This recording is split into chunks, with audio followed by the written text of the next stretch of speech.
வணக்கம். மதிமுகம் செய்திகள். இன்றைய முக்கிய நிகழ்வுகளை பார்ப்பதற்கு முன்பாக தலைப்பு செய்திகளை பார்க்கலாம்.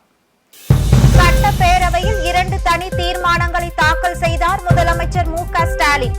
ஒரே நாடு ஒரே தேர்தலுக்கு எதிரான தீர்மானம் ஒருமனதாக நிறைவேற்றம். சட்டப்பேரவையில் முன்னாள் முதலமைச்சர் ஓ பன்னீர்செல்வத்தின் இருக்கை மாற்றம். எதிர்க்கட்சி துணைத் தலைவர் இருக்கை ஆர்.பி. உதயகுமாருக்கு ஒதுக்கீடு. டெல்லி நோக்கி செல்லும் விவசாயிகள் மீது 2வது நாளாக கண்ணீர் புகை குண்டு வீச்சு. விவசாயிகள் போராட்டம் காரணமாக ஹரியானாவில் 7 மாவட்டங்களில் இணைய சேவை முடக்கம். மாநிலங்களவை தேர்தலில் சோனியா காந்தி போட்டியிடுவதாக காங்கிரஸ் அதிகாரப்பூர்வ அறிவிப்பு. ராஜஸ்தான் மாநிலங்களவை உறுப்பினராக வேட்புமனு தாக்கல். விரிவான செய்திகள்.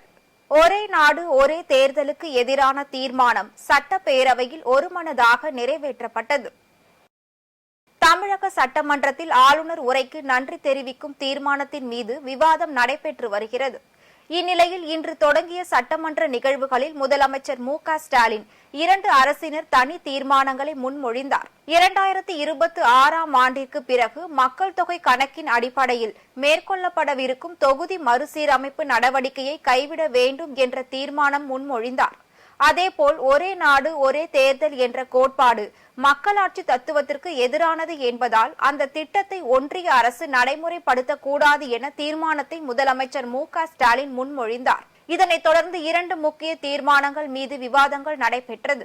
இந்நிலையில் சட்டசபையில் முதலமைச்சர் மு.க. ஸ்டாலின் கொண்டு வந்த 2 தனி தீர்மானம் ஒருமனதாக நிறைவேற்றப்பட்டதாக சபாநாயகர் அப்பாவு அறிவித்துள்ளார்.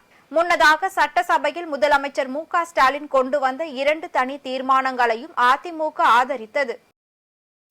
சட்டப்பேரவையில் எதிர்க்கட்சி துணைத் தலைவர் இருக்கை முன்னாள் அமைச்சர் ஆர்.பி. உதயகுமாருக்கு ஒதுக்கீடு செய்யப்பட்டுள்ளது. நேற்றைய சட்டப்பேரவை கூட்டத்தொடரில் துணைத் தலைவராக ஆர்.பி. உதயகுமார் எம்எல்ஏக்களால் தேர்வு செய்யப்பட்டுள்ள நிலையில் அவருக்கு துணைத் தலைவருக்கான இருக்கை ஒதுக்கப்பட வேண்டும் என எதிர்க்கட்சி தலைவர் எடப்பாடி பழனிசாமி கோரிக்கை விடுத்துள்ளார். இதையடுத்து பேசிய முதலமைச்சர் மு.க. ஸ்டாலின் எதிர்க்கட்சி தலைவர் கோரிக்கையை மறுபரிசீலனை செய்து அதற்கு ஆவணம் செய்யும்படி கேட்டுக் கொண்டார்.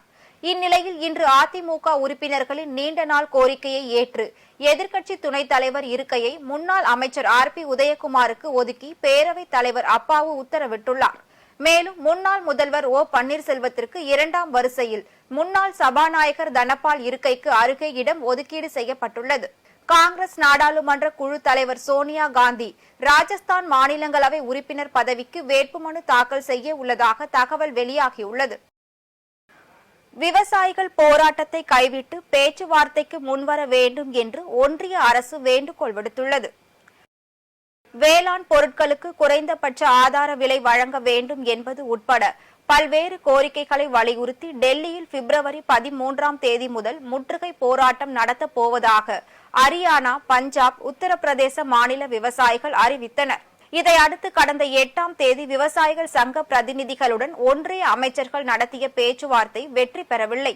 இதையடுத்து நேற்று ஹரியானா, பஞ்சாப், உத்தரப்பிரதேச மாநிலத்தை சேர்ந்த விவசாயிகள் பல்லாயிரக்கணக்கில் ஊர்வலமாக டெல்லியை நோக்கி புறப்பட்டனர்.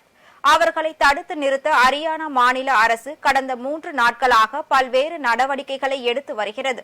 ஹரியானாவில் இருந்து டெல்லிக்கு செல்லும் சாலைகளை சீல் வைத்த காவல்துறையினர் டெல்லி எல்லையில் 6 அடுக்கு தடுப்பு சுவர்களை அமைத்துள்ளனர். விவசாயிகள் இந்த தடைகளை தகர்த்து டெல்லிக்குள் நுழைய முயற்சி செய்ய முயன்ற போது அவர்கள் மீது கண்ணீர் புகை குண்டுகள் வீசப்பட்டதால் பதற்றமான சூழல் நிலவி வருகிறது.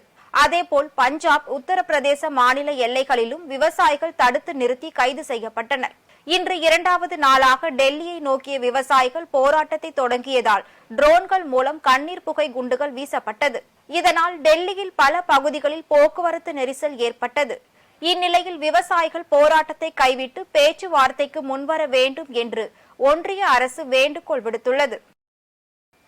காங்கிரஸ் நாடாளுமன்ற குழு தலைவர் சோனியா காந்தி ராஜஸ்தான் மாநிலங்களவை உறுப்பினர் பதவிக்கு வேட்புமனு தாக்கல் செய்ய உள்ளதாக தகவல் வெளியாகியுள்ளது.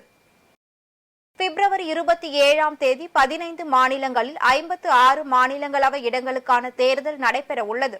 இதற்கான வேட்பு மனுக்களை தாக்கல் செய்ய நாளையுடன் முடிவடையும் நிலையில் ராஜஸ்தான் மாநிலங்களவை உறுப்பினர் பதவிக்கு சோனியா காந்தி வேட்புமனு தாக்கல் செய்ய உள்ளார்.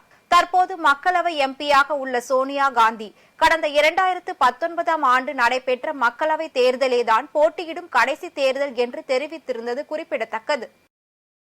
இந்தியா ஐக்கிய அரபு அமீரகம் இடையே 8 புரிந்துணர்வு ஒப்பந்தங்கள் கையெழுத்தானது.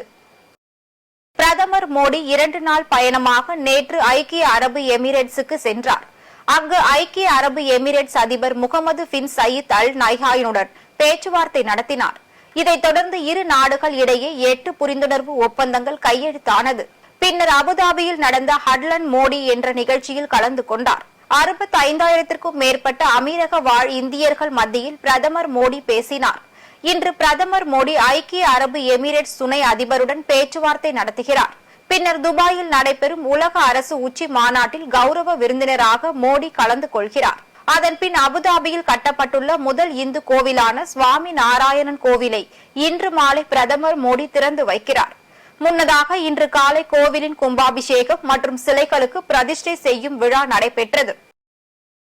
ஜாக்டோ ஜியோ அமைப்பினர் நாளை வேலை நிறுத்த போராட்டம் அறிவித்துள்ள நிலையில் பணிக்கு வராத அரசு ஊழியர்களுக்கு ஊதியம் வழங்கப்படாது என தலைமை செயலர் சிவ்தாஸ் மீனா அறிவித்துள்ளார். பழைய ஓய்வூதிய திட்டத்தை அமல்படுத்த வேண்டும் உள்ளிட்ட பல்வேறு கோரிக்கைகளை வலியுறுத்தி அரசு ஊழியர்கள் ஆசிரியர்களின் கூட்டமைப்பான ஜாக்டோ ஜியோ சார்பில் 15ஆம் தேதி ஒருநாள் அடையாள வேலைநிறுத்த போராட்டம் நடைபெறும் என அறிவித்துள்ளது. அதைத் தொடர்ந்து பிப்ரவரி 26 முதல் கால வரையற்ற வேலைநிறுத்த போராட்டம் நடத்தப்படும் என ஜாக்டோ ஜியோ அறிவித்திருந்தது. இதையடுத்து சென்னை தலைமை செயலகத்தில் ஜாக்டோ ஜியோ கூட்டமைப்பின் ஒருங்கிணைப்பாளர்களுடன் அமைச்சர்கள் ஏவா வேலு, முத்துசாமி, அன்பில் மகேஷ் பொய்யாமொழி ஆகியோர் நடத்திய பேச்சுவார்த்தையில் உடன்பாடு ஏற்படவில்லை. இந்நிலையில் இன்று போராட்டத்தில் ஈடுபட்டு அலுவலகம் வராத அரசு ஊழியர்களுக்கு அன்றைய நாளுக்கான ஊதியம் வழங்கப்படாது என்று தலைமை செயலாளர் தெரிவித்துள்ளார். மேலும் அரசு ஊழியர்களின் வருகை நிலை குறித்து மனிதவள வேளாண்மை துறைக்கு சம்பந்தப்பட்ட அலுவலக நிர்வாகி தெரியப்படுத்த வேண்டும் என்றும் அறிவுறுத்தப்பட்டுள்ளது. பில்கிஸ் பானு வழக்கில் குஜராத் அரசு மீதான விமர்சனங்களை நீக்க வேண்டும் என குஜராத் அரசு உச்ச நீதிமன்றத்தில் மனு தாக்கல் செய்யப்பட்டுள்ளது. பில்கிஸ் பானு வழக்கில் குஜராத்தில் அமல்படுத்தப்பட்ட சிறை கைதிகள் தண்டனை குறிப்பு கொள்கை அடிப்படையில் அவர்கள் அனைவரையும் குஜராத் அரசு விடுதலை செய்தது. விடுதலைக்கு எதிராக பில்கிஸ் பானு உள்ளிட்டோர் தாக்கல் செய்த மனுக்களை விசாரித்த உச்ச நீதிமன்றம் 11 பேரின் விடுதலையை ரத்து செய்ததுடன் அவர்களை சிறையில் சரணடைய கடந்த ஜனவரி 8ஆம் தேதி உத்தரவிட்டது. இந்நிலையில் அந்த தீர்ப்பை மறு ஆய்வு செய்ய கோரி உச்ச நீதிமன்றத்தில் குஜராத் அரசு மனு தாக்கல் செய்துள்ளது. மேலும் உச்ச நீதிமன்ற நீதிபதிகளின் கருத்து குஜராத் மாநில அரசுக்கு பாதகமான சூழலை ஏற்படுத்தி உள்ளதால் குஜராத் அரசுக்கு பாதகமான சூழலை ஏற்படுத்தும் வகையில் கூறிய கருத்துக்களை நீக்கம் செய்ய கோரி மறு ஆய்வு மனு தாக்கல் செய்யப்பட்டுள்ளது. கர்நாடக துணை முதல்வர் டி.கே. சிவகுமார் மீது அம்மாநில லோக் ஆயுக்தா காவல்துறை சொத்து குவிப்பு வழக்கு பதிவு செய்துள்ளது. கர்நாடக மாநிலத்தில் துணை முதல்வர் டி.கே. சிவகுமார் மீதான சொத்து குவிப்பு வழக்கை சிபிஐ விசாரிக்க பசவராஜ் பொம்மை தலைமையிலான பாஜக ஆட்சியில் முடிவெடுக்கப்பட்டது. இதை எதிர்த்து டி.கே. சிவகுமார் கர்நாடக உயர் நீதிமன்றத்தில் மனு தாக்கல் செய்தார். இந்த மனு மீதான விசாரணை நடைபெற்று வரும் நிலையில் வழக்கை சிபிஐயிடம் இருந்து திரும்ப பெறுவது என அமைச்சரவையில் முடிவெடுக்கப்பட்டது. இதனிடையே அமைச்சரவை எடுத்த முடிவின்படி துணை முதல்வர் டி.கே. சிவகுமார் மீது கர்நாடக லோக் ஆயுக்தா காவல்துறை முதல் தகவல் அறிக்கை பதிவு செய்துள்ளது. கோவையில் நடைபெற்ற அகில இந்திய ரியல் எஸ்டேட் கூட்டமைப்பின் சார்பில் ரியல் எஸ்டேட் எழுச்சி தின மாநாடு நடைபெற்றது. அகில இந்திய ரியல் எஸ்டேட் கூட்டமைப்பின் ரியல் எஸ்டேட் எழுச்சி தின மாநாடு அதன் தேசிய பொதுச் செயலாளர் நேரு நகர் நந்து தலைமையில் நடைபெற்றது. விழாவில் அகில இந்திய ரியல் எஸ்டேட் கூட்டமைப்பின் நிறுவனர் தேசிய தலைவர் டாக்டர் ஆ ஹென்றி கலந்து கொண்டு சிறப்புரையாற்றினார். விழாவிற்கு சிறப்பு சேர்க்கும் விதமாக தமிழக வீட்டு வசதி மற்றும் நகர்ப்புற வளர்ச்சித்துறை அமைச்சர் முத்துசாமி காணொலி வாயிலாக கலந்து கொண்டு நேரலையில் சிறப்புரையாற்றினார். அப்போது பேசிய அவர், ரியல் எஸ்டேட் துறை மற்றும் கட்டுமானம் தொடர்பான வளர்ச்சியில் தமிழக அரசு கூடுதல் கவனம் எடுத்து வருவதாக கூறினார். தொடர்ந்து நடைபெற்ற மாநாட்டில் பல்வேறு தீர்மானங்களும் நிறைவேற்றப்பட்டன. மக்களுக்காக அண்ணல் அம்பேத்கர் போராடி பெற்ற வாக்குரிமையை துஷ்பிரயோகம் செய்யும் பிஜேபி கட்சியை ஆட்சியில் இருந்து அகற்றுவதே தொல் திருமாவளவனின் சூளுரை என விடுதலை சிறுத்தைகள் கட்சியின் தலைமை நிலைய செயலாளர் இளம் சேகுவாரா தெரிவித்தார். திருவள்ளூர் மாவட்டம் அமைப்பாளர் திரு முல்லை தமிழன் தலைமையில் விடுதலை சிறுத்தைகள் கட்சி சார்பில் கண்டன கூட்டம் நடைபெற்றது.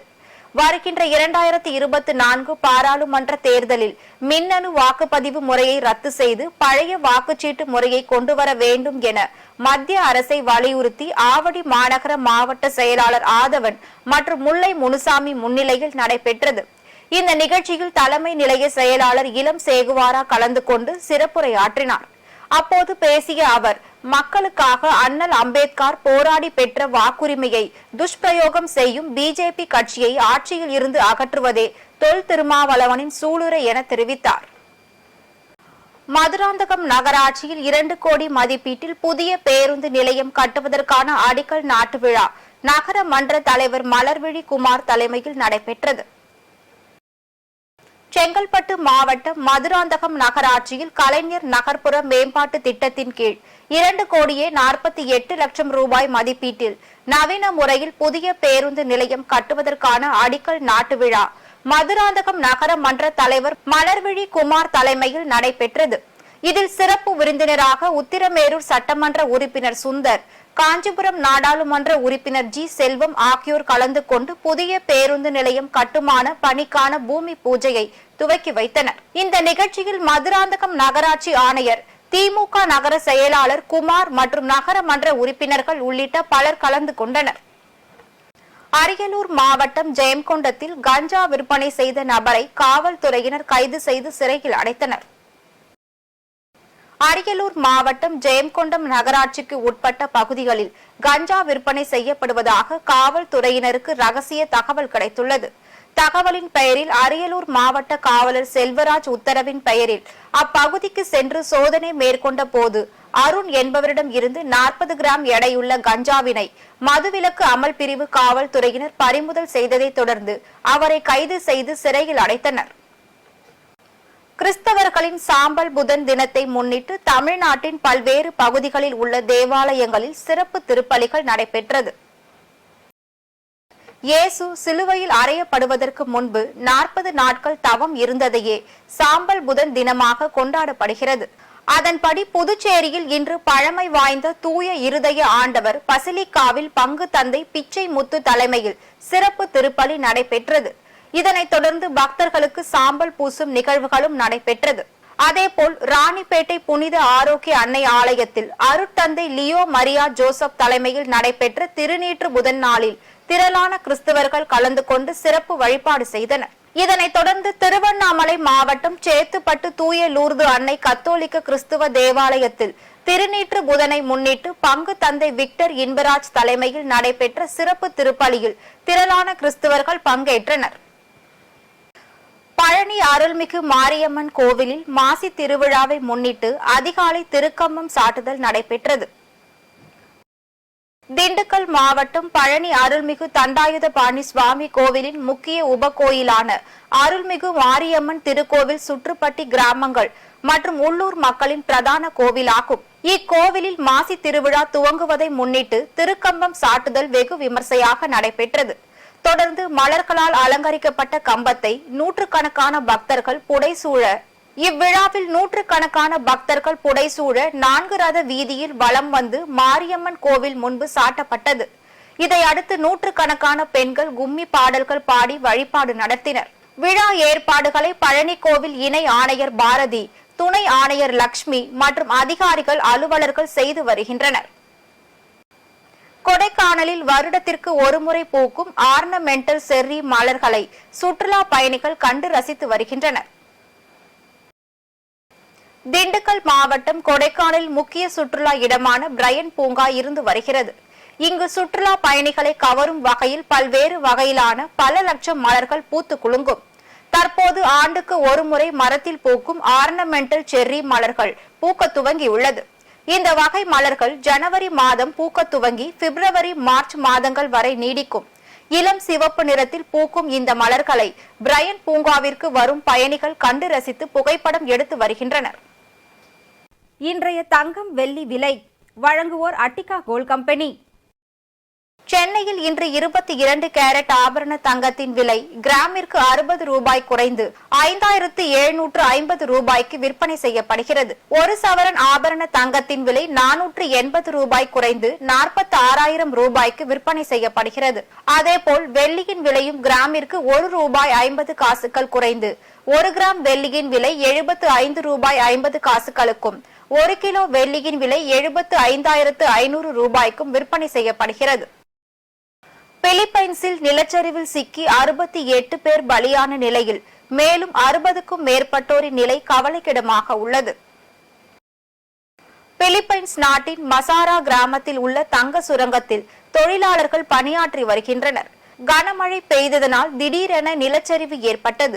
தொழிலாளர்கள் பணியை முடித்து வீடு திரும்ப பேருந்துக்காக காத்திருந்த போது இந்த நிலச்சரிவு ஏற்பட்டது. அப்போது அப்பகுதியில் இருந்த தொழிலாளர்கள் பொதுமக்கள் உட்பட 100க்கும் அதிகமானோர் சிக்கிக் கொண்டனர். தகவல் அறிந்து மீட்பு குழுவினர் நிலச்சரிவில் சிக்கிய 32 பேரை மீட்டனர். இவர்கள் சிறு காயங்களுடன் உயிர் தப்பினர்.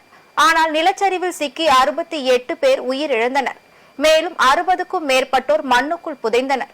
அவர்களை மீட்கும் பணி தீவிரமாக நடைபெற்று வருகிறது. மண்ணுக்குள் புதைந்தவர்கள் உயிரிழந்திருக்கலாம் என்றும் அஞ்சப்படுகிறது. மேலும் அப்பகுதியில் வசிக்கும் ஆயிரக்கணக்கானோர் பாதுகாப்பான இடங்களுக்கு அனுப்பி வைக்கப்பட்டுள்ளனர்.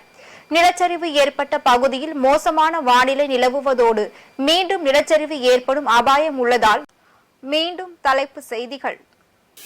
சட்டப்பேரவையில் 2 தனி தீர்மானங்களை தாக்கல் செய்தார் முதலமைச்சர் மு.க.ஸ்டாலின்.